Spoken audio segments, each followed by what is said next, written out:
ಈಗ ಶಿವಾನಂದ ಪಾಟೀಲ್ ಅವರು ರಾಜೀನಾಮೆ ಕೊಟ್ಟಿರೋದು ಹಿನ್ನೆಲೆಯಲ್ಲಿ ಬಿಜಾಪುರ ಅವರು ಒಂದೇ ನಿಮಿಷ ಅಣ್ಣ ಅವರು ಬಿಜಾಪುರ ಜಿಲ್ಲೆಯವರು ಪದೇ ಪದೇ ಯತ್ನಾಳ್ ಅವರು ಎಲ್ಲರಿಗೂ ಬರೇ ಶಿವಾನಂದ ಪಾಟೀಲ್ ಮಾತ್ರ ಅಲ್ಲ ಎಲ್ಲರಿಗೂ ಕೆಣಕ್ತಾ ಇರ್ತಾರೆ.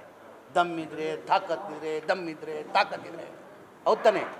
ಎಲ್ಲರಿಗೂ ಒಬ್ರಿಗೆ ಶಿವಾನಂದ ಪಾಟೀಲ್ಗಂತ ಇಲ್ಲ, ಎಲ್ಲರಿಗೂ ಏನು ಮಾಡ್ತಾರೆ, ಎಲ್ಲರಿಗೂ ಸವಾಲು ಹಾಕಿ ಎಲ್ಲರಿಗೂ ಒಂಥರ ಚಾಲೆಂಜಾಗಿ ಮಾತಾಡ್ತಾರೆ.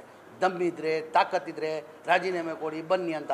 ಇವತ್ತು ಶಿವಾನಂದ ಪಾಟೀಲ್ಗೆ ದಮ್ಮಿದೆ ಅಂತ ಹೇಳ್ಬಿಟ್ಟು ಅವ್ರು ಇವತ್ತು ರಾಜೀನಾಮೆ ಆಗಿದ್ದಾರೆ. ಕಂಡೀಷ್ನಲ್ಲಿ ರಾಜೀನಾಮೆ ಏನಂತ ಅವ್ರ ಸವಾಲನ್ನು ಅವ್ರು ನಿನ್ನ ತಂದೆಗೆ ಹುಟ್ಟಿದ್ರೆ ಅಂತ ಅವ್ರಿಗೇನೋ ಸವಾಲು ಹಾಕಿದ್ರಂತೆ. ನೀನೇನಾರ ಶಿವಾನಂದ ಪಾಟೀಲ್ ನಿನ್ನ ತಂದೆಗೇನೋ ಹುಟ್ಟಿದರೆ ನೀನು ರಾಜೀನಾಮೆ ಕೊಟ್ಟು ನನ್ನ ಮೇಲೆ ಬಾ ಅಂತ ಏನೋ ನನ್ನ ಮೇಲೆ ನಿಲ್ಲು ಅಂತ ರಾಜೀನಾಮೆ ಕೊಟ್ಟಿದ್ರಂತೆ. ಆ ಕಾರಣಕ್ಕೆ ಏನು ಮಾಡಿದ್ದಾರೆ, ಅವರು ರಾಜೀನಾಮೆ ಕೊಟ್ಟಿದ್ದಾರೆ, ರಾಜೀನಾಮೆ ಕೊಟ್ಟು ಕಂಡೀಷ್ನಲ್ ಹಾಕಿದ್ದಾರೆ. ಈಗ ಅವರು ರಾಜೀನಾಮೆ ಕೊಡಲಿ, ನಾನು ಅವ್ರ ಮೇಲೆ ಚುನಾವಣೆ ನಿಲ್ಲಕ್ಕೆ ನಾನು ಸಿದ್ಧ ಅಂತ. ಈಗ ಅವ್ರ ನಾನು ನಮ್ಮ ಅಪ್ಪನ ಹುಟ್ಟಿದ್ದೀನಿ ಅಂತ ಅವ್ರು ಸಾಬೀತುಪಡಿಸಿದ್ದಾರೆ. ಈಗ ಅವ್ರ ಅಪ್ಪನ ಹುಟ್ಟಿದ ಅವ್ರು ಸಾಬೀತುಪಡ್ಬೇಕು ತಾನೆ. ಯತ್ನಾಳ್ ಅವ್ರು ಎಲ್ಲರಿಗೂ ಯಾರು ನೋಡಿದ್ರು ಮತ್ತೆ ಈಗ ಇದೆಯಲ್ಲ ದಮ್ಮು ತಾಕತ್ತು ತೋರಿಸ್ಲಿ. ಈಗ ಎಲ್ಲ ಟುಸ್ಪಟಾಗಿ ಆಗಿಬಿಟ್ಟಿದೆ ಅಂತ ಬೆಳಗಿಂದ ಎಲ್ಲೂ ಮಾಧ್ಯಮಕ್ಕೂ ಸಿಗ್ತಾಯಿಲ್ಲ ಅಂತೆ.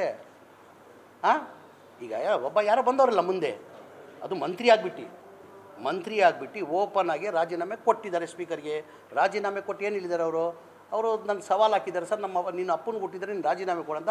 ನಾನು ನಮ್ಮ ಅಪ್ಪನಿಗೆ ಕೊಟ್ಟಿದ್ದೀನಿ, ನಾನು ಇವತ್ತು ರಾಜೀನಾಮೆ ಕೊಟ್ಟಿದ್ದೀನಿ. ಈಗ ಯತ್ನಾಳ್ ಅವ್ರ ಅಪ್ಪನಿಗೆ ಕೊಟ್ಟಿದ್ರೆ ಅವ್ರು ರಾಜೀನಾಮೆ ಕೊಡಲಿ, ಅವ್ರ ಮೇಲೆ ನಾನು ಚುನಾವಣೆ ಮಾಡ್ತೀನಿ ಅಂತ ಹೇಳೋರೆ. ಹೋಗಿ ರಾಜೀನಾಮೆ ಕೊಡಲಿ, ಗೊತ್ತಾಗ್ತದೆ ತಾನೆ.